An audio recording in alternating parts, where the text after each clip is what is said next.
du Fils et du Saint-Esprit. Amen. Le Seigneur soit avec vous et avec votre esprit. Évangile de Jésus-Christ selon saint Matthieu.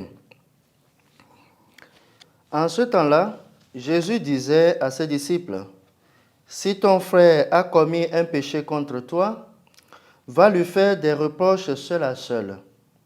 S'il t'écoute, tu as gagné ton frère.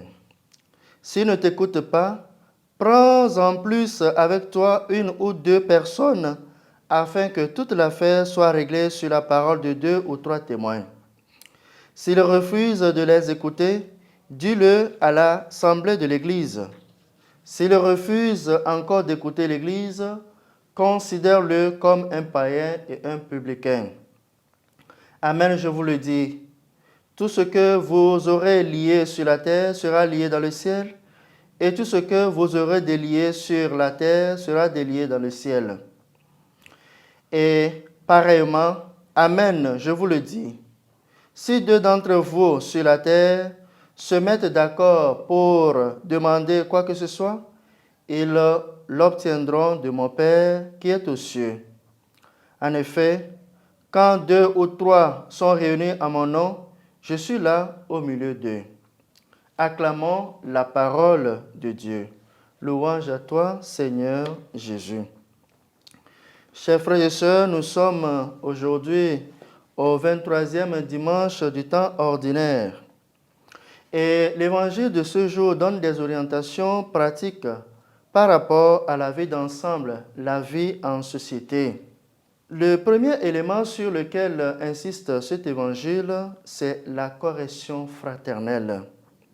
Nous sommes responsables les uns des autres du bien-être, du salut de nos frères et sœurs. Et quand nous vivons en société, quand nous vivons en famille, en tant que frères, en tant que sœurs, il peut toujours avoir des mésententes. On peut toujours avoir des écarts de parole.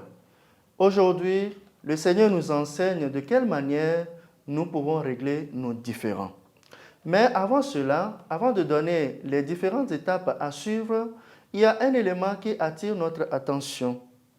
Le Seigneur dit, si ton frère t'a offensé, si ton frère t'a fait quelque chose, il ne dit pas si tu as offensé ton frère, va lui demander pardon.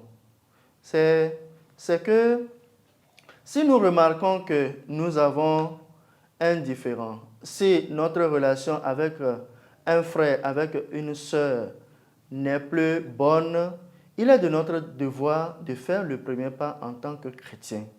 Et là, l'Évangile décrit 3 étapes à suivre. La première étape, c'est la rencontre seul à seul avec la personne concernée. Va lui parler seul à seul pour que cette affaire soit réglée. Il n'est pas question de faire le commérage, de faire du chantage ou de rapporter ce que l'autre a fait de mal aux autres, mais de rencontrer la personne pour lui dire, pour lui faire des reproches. La deuxième étape de cette correction fraternelle, c'est de régler l'affaire devant 2 ou 3 personnes. Si la personne n'arrive pas à t'écouter, alors vaut mieux prendre 1 ou 2 de ses amis qui pourront le convaincre à changer d'avis. Si vraiment ces 2 étapes ne sont pas nécessaires ne sont pas réunies, n'aident pas plutôt à résoudre le problème, il faut le convoquer devant l'assemblée, devant l'Église.